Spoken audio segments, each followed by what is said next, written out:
Hello. I don't have a PowerPoint presentation, and I hope there will be some power in the points I make.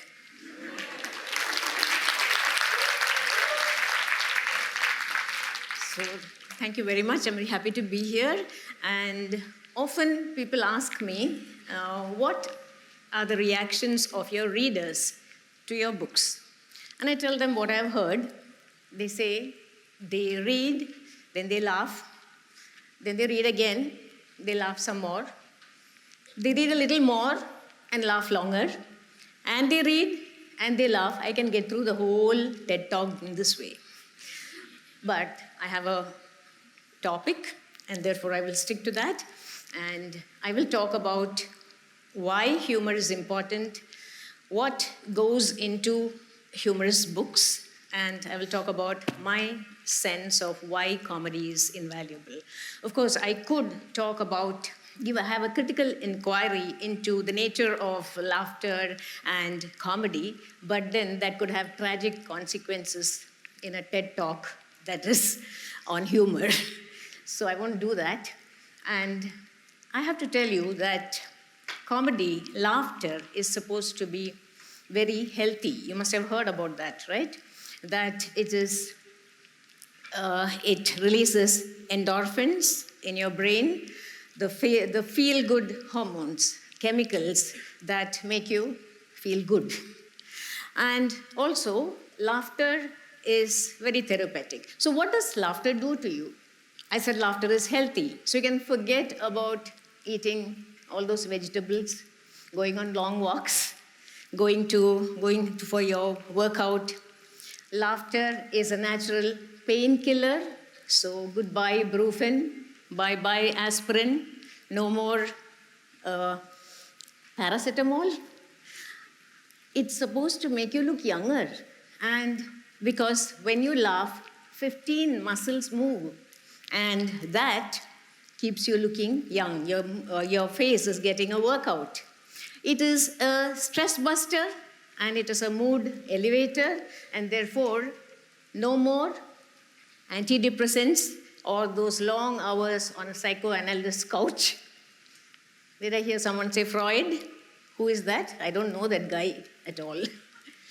So anyway, these are all the claims made for laughter, and it is, we heard Dr. Tara talk about similar claims for music, and I'm saying the same thing for laughter. So what we need to do to stay mentally and physically healthy is to bring laughter into our lives, to tickle that funny bone, to develop a sense of humor. And one of the ways in which you can do that is by reading humorous books. And I write them.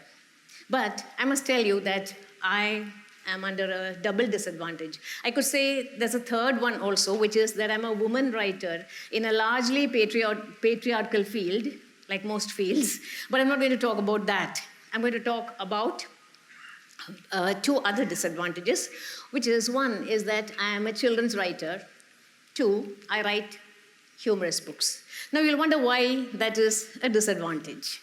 Well, it's not in the writing, but more in the evaluation, because there is snobbery even in literary circles. And there are people who think children's writing is a lesser form of literature. So literature for adults is considered art, whereas literature for children, books for children, are to whip those little rascals into shape. That is why you write children's books.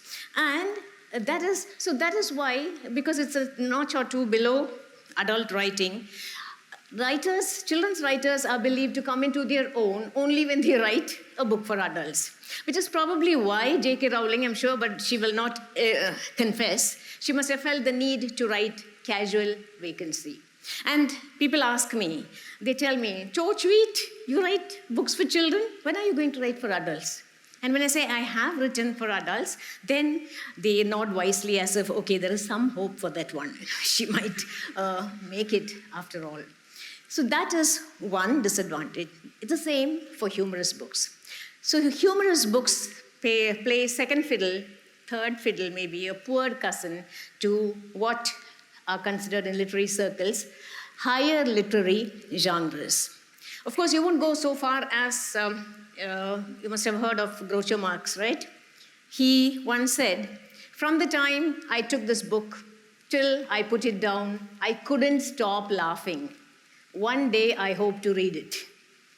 So that is what Groucho Marx said. But most people are not, they are a little kinder. They will say, "We loved your book, we enjoyed it, we laughed so much, we couldn't stop laughing, our jaws are aching, and we are feeling so good now.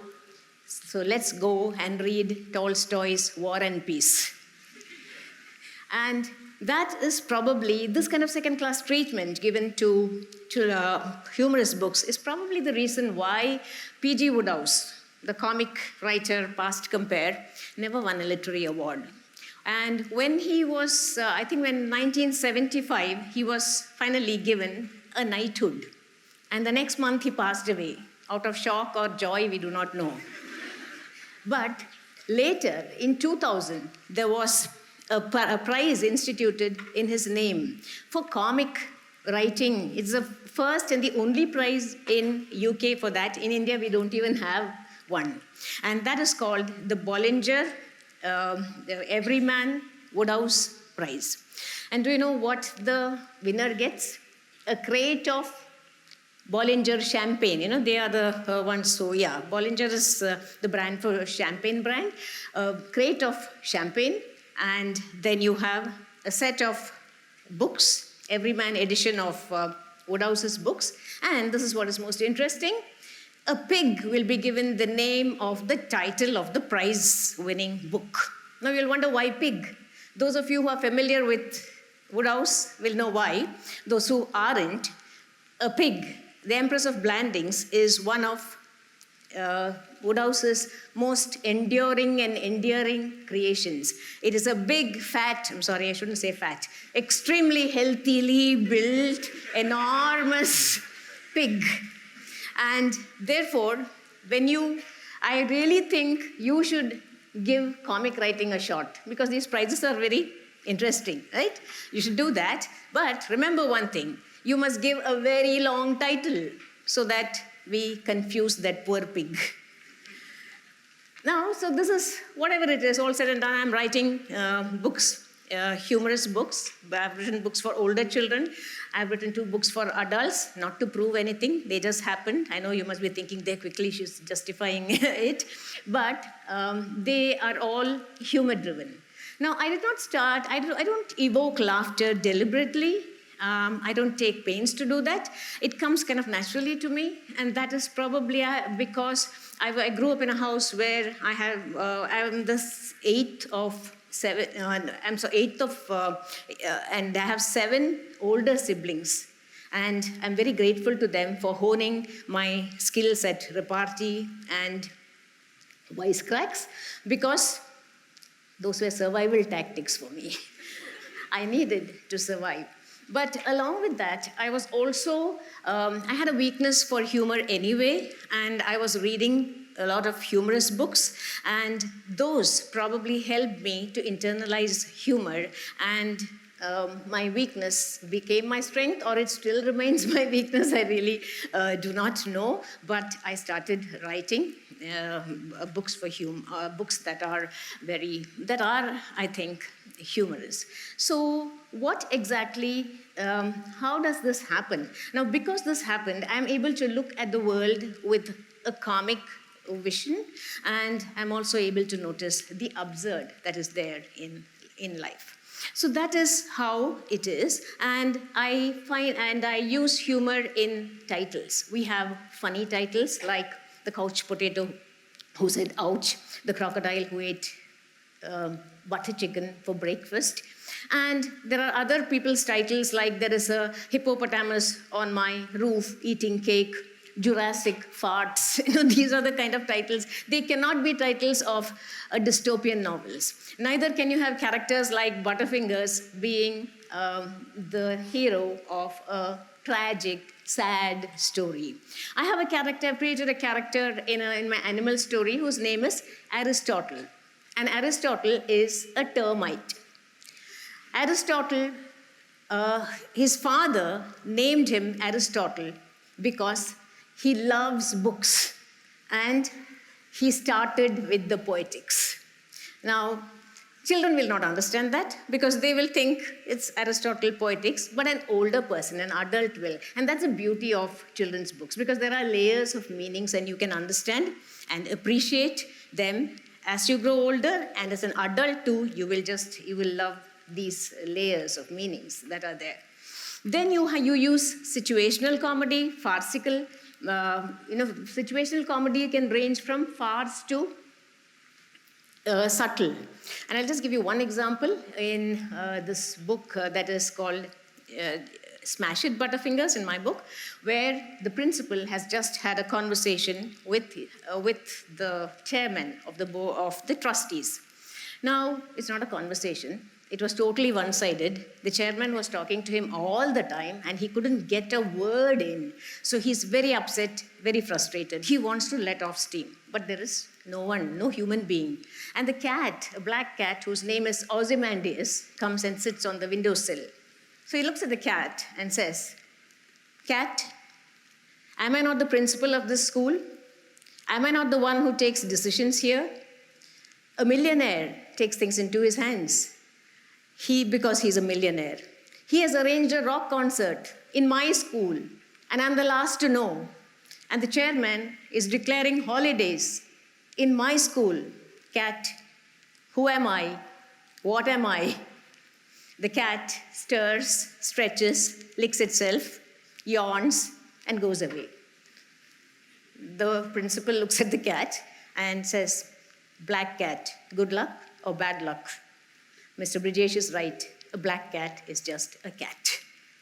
So that is how it is. So you have different kinds of comic effect that is possible there. You can see that in just one short passage. And I do that with my hand. I also have play a lot with words.